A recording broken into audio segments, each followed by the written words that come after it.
नमस्कार, मी मोनाली स्वागत करते मोनालीज फूड कोर्ट मध्ये। तर मस्तपैकी पावसाला सुरुवात झालेली आहे आणि रानभाज्यांचा सीझन चालू झालेला आहे। याआधी आपण भारंगीची भाजी कशी बनवायची ते बघितलं होतं, तर आज आपण कुडाच्या शेंगांची भाजी कशी बनवायची ते बघणार आहोत। तर ह्या भाज्या थोड्या स्वस्त देखील असतात आणि त्याचबरोबर केमिकल फ्री देखील असतात, त्यामुळे नक्की बनवून बघा। चला तर मग आजच्या रेसिपीकडे वळूया। तर इथे ह्या कुडाच्या शेंगा आहेत आणि मी जसं म्हटलं तसं थोड्या स्वस्त देखील असतात। तर ह्या अगदी 25 रुपयाच्या शेंगा आहेत आणि इथे आपण भाजीसाठी लागणारं साहित्य घेतलेलं आहे।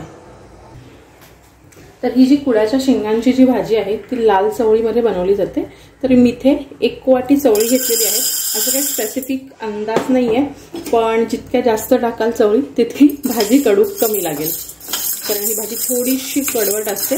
आता काय करायचं, याला एक साधारण थोडासा डाग येईपर्यंत ह्या चवळी भाजून घ्यायच्या आहे। थोडासा असा खमंग आणि खरपूस सुवास सुटला पाहिजे, तर एकसारख्या भाजून घेऊया।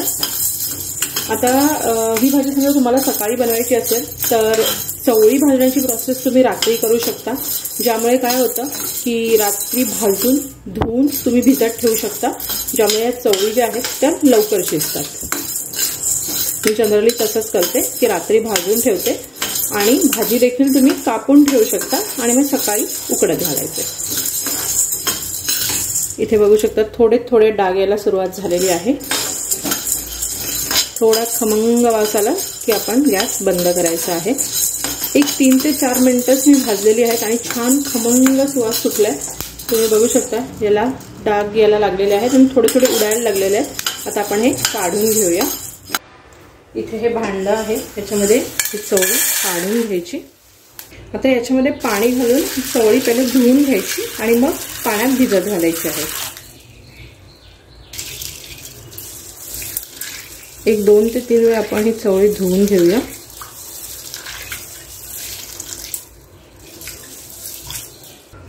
इथे मी चवळी धुवून त्याच्यामध्ये भरपूर पाणी घातलं। आता इथे चवळी धुवून त्याच्यामध्ये मी भरपूर पाणी घालून घेतलेलं आहे। आता याच्यावर झाकण ठेवायचं आणि ही अशीच भिजत ठेवायची, जितका वेळ भिजवता येईल तितकी भिजवायची। तर आपण याच्यामध्ये भाजी कापून घेऊया, तोपर्यंत आपण ही चवळी अशीच भिजत ठेवणार आहोत, किंवा तुम्ही मगाशी जसं मी म्हटलं तसं रात्रभर देखील ठेवू शकता। तर इथे ह्या कुडाच्या शेंगा आहेत, तुम्ही बघू शकता अशा असतात। या भाजीला थोडा चीक असतो, बऱ्यापैकी चीक असतं इनफॅक्ट, त्यामुळे काय करायचं, हाताला असं छान तेल लावून घ्यायचं, म्हणजे हाताला आपल्या चीक लागत नाही। आता आपण हे कापून घेऊया।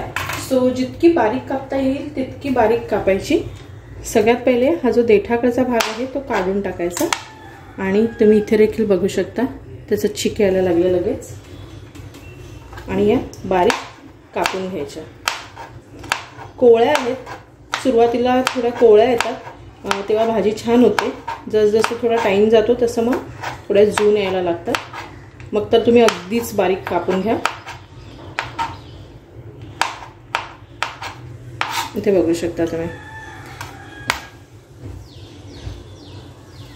अशा असतात, त्या एकत्र करून घ्यायच्या त्यांची देठ, आणि हा जो देठाकडचा भाग आहे तो आपण कट करून घेणार आहोत।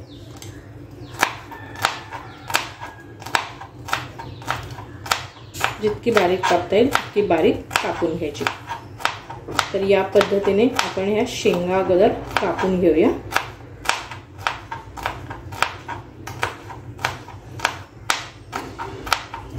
मी हे थोडं थोडे घेऊन दाखवले, खूप मोठे असे जुडगे करून देखील तुम्ही कापून घेऊ शकता या पद्धतीने। जनरली आपण कोणत्याही भाज्या ह्या कापण्यापूर्वी धुतो, जेणेकरून त्यातले जीवनसत्वांचा ऱ्हास होऊ नये, पण ही पर्टिक्युलर भाजी आहे ही आपल्याला कापून नंतर धुवायची आहे।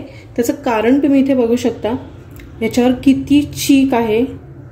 आपण जसजसं कापतो तसतसं खूप चीक त्याच्यामधनं येत असतो, त्यामुळे ही भाजी आपल्याला कापून मगच धुवून घ्यायची आहे। तर इथे आपण ही भाजी कापून घेतलेली आहे आणि तुम्ही जवळून बघू शकता किती चीक आहे याच्यामध्ये। आणि ही भाजी थोडीशी ना कधी कधी चटचटीत लागते, म्हणजे थोडीशी कडक लागते, तसं होऊ नये म्हणून काय करायचं, ही आमच्या आईची आयडिया आहे। तिची भाजी आहे एका पिशवीत वगैरे भरायची खूप चीक असते भाजीला। आता ही अशी भरली की आपण ही थोडी पसरवून घेऊया।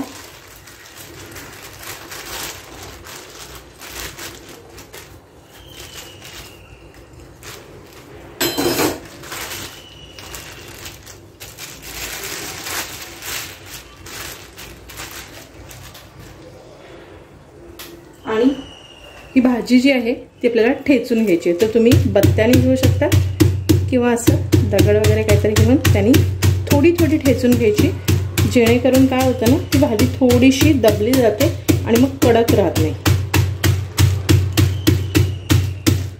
भांड्यात करायचं नाही, नाहीतर भांड्याला खोंबे येतील।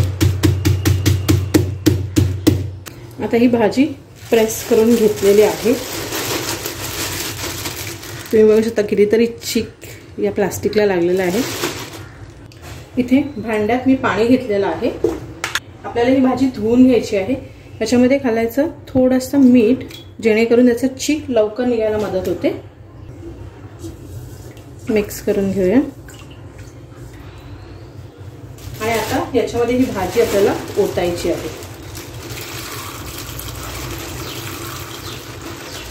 ही भाजी याच्यामध्ये घातली की हाताने थोडं मिक्स करायचं असं आणि धुवून घ्यायची। चाळणीवर वगैरे ही तुम्ही गाळून घेऊ शकता। 1-2 ते 3 पाण्यात आपण ही भाजी धुवून घेऊया।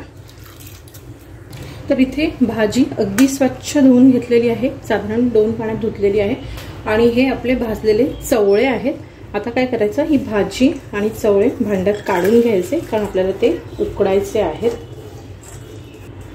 भांडं थोडंसं चिकट होतं याने, पण या भाजीची चव खूप छान लागते, त्यामुळे ती खाल्ली पाहिजे। आता हे चवळे देखील आपण याच्यामध्ये घालूया। आता याच्यामध्ये आपल्याला भरपूर पाणी घालायचं आहे आणि हे आपल्याला उकळून घ्यायचं आहे। याच्यामध्ये मी घालते मीठ।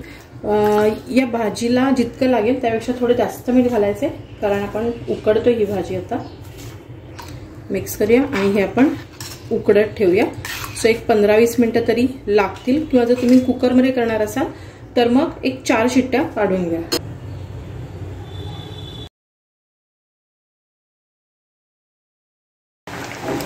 तर इथे भाजी एक 20 मिनिटं मी शिजवलेली आहे। आपण एकदा चेक करूया। गॅसची फ्लेम स्लो केलेली आहे मी।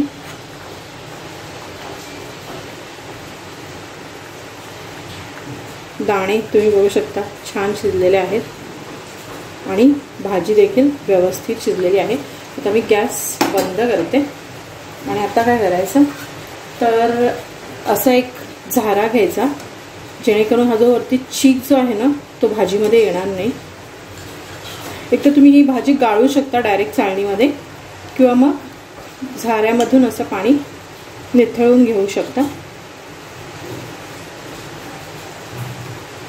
आणि हे प्लेटमध्ये काढून घ्यायची। सो ही भाजी मी काढून घेते प्लेटमध्ये। तर ही भाजी जी आहे तिथे मी काढून घेतलेली आहे। आणि तुम्ही हे भांडं बघू शकता, याला खूप साईडने चीक लागलेला आहे। तर हे भांडं असंच वापरायचं नाही, एक तर तुम्ही हेच भांडं घासून वापरू शकता, किंवा मग फोडणी दुसऱ्या भांड्यात, पण याच भांड्यात असंच देऊ नका, कारण खूप चीक लागलेला आहे याला। तर इथे फोडणीसाठी मी 2 चमचे तेल गरम करून घेतलेलं आहे। आता याच्यामध्ये मी जिरं मोहरी वगैरे घालणार नाहीये, कारण जनरली आमच्या इथे ही भाजी सुक्या मच्छीच्या किंवा सुक्या जवळ्याच्या कालवणासोबत बनवली जाते आणि खाल्ली जाते। त्यामुळे मी जिरं मोहरी घालत नाही, डायरेक्टली कांदा घातलेला आहे आणि कांदा आपल्याला छान परतून घ्यायचा आहे। तर बेसिकली ही भाजी जी आहे ती थोडीशी कडवट असते, त्यामुळे काय करायचं, कांदा आणि खोबरं हे 2 गोष्टी ज्या आहेत त्या जास्त प्रमाणात वापरायच्या। आपल्या रेग्युलर भाज्यांपेक्षा थोडा जास्त प्रमाणात कांदा खोबरं वापरायचं, म्हणजे मग या भाजीचा कडूपणा थोडा कमी होतो। भाजीसाठी तर आपण ऑलरेडी मीठ घातलेलं होतं, त्यामुळे इथे मी फक्त कांद्याला लागेल या हिशोबात मीठ घालून घेते, म्हणजे कांदा देखील थोडा लवकर परतला जाईल। सो कांदा आपल्याला छान ब्राउनिश होईपर्यंत परतून घ्यायचा आहे। तर इथे हा जो कांदा आहे तो छान परतला गेलेला आहे, तुम्ही बघू शकता। आता याच्यामध्ये आपल्याला घालायचे आहे सुके मसाले। तर इथे साधारण 1.5 चमचा घरगुती मसाला आहे. खूप तिखट नसते ही भाजी. अर्धा चमचा हळद. मसाले घातल्यानंतर इथे मी उकडलेली भाजी आणि ओलं खोबरं घालून मिक्स करून घेतले आणि एक वाफ काढली, कारण माझी क्लिप रेकॉर्ड करायची राहिली. तर इथे आपली मस्तपैकी कुड्याच्या शेंगांची भाजी बनवून तयार आहे आणि तुम्ही बघू शकता की ती मस्त आणि अगदी जबरदस्त दिसते. तर नक्की बनवून बघा या सीझनमध्ये आणि छान लागते. खायची कशी तर तांदळाच्या भाजीसोबत अगदी उत्तम लागते, किंवा तांदळाचा गरम गरम भात, सुक्या जवळ्याचं कालवण, ही भाजी आणि त्यासोबत बुक्कीने फोडलेला पांढरा कांदा, याला तोड नाही. त्यामुळे या सीझनमध्ये ही नक्की बनवून बघा. खूप चांगली लागते आणि मस्त केमिकल फ्री आहे. सो नक्की आस्वाद घ्या. त्याचबरोबर भारंगीच्या भाजीची देखील रेसिपी आहे, ती देखील नक्की बघा. आणि मान्सून रेसिपीजसाठी स्टे ट्यून्ड. पुन्हा भेटूया अशाच एका मस्त रेसिपीसहित. तोपर्यंत ही भाजी नक्की ट्राय करा आणि खात राहा.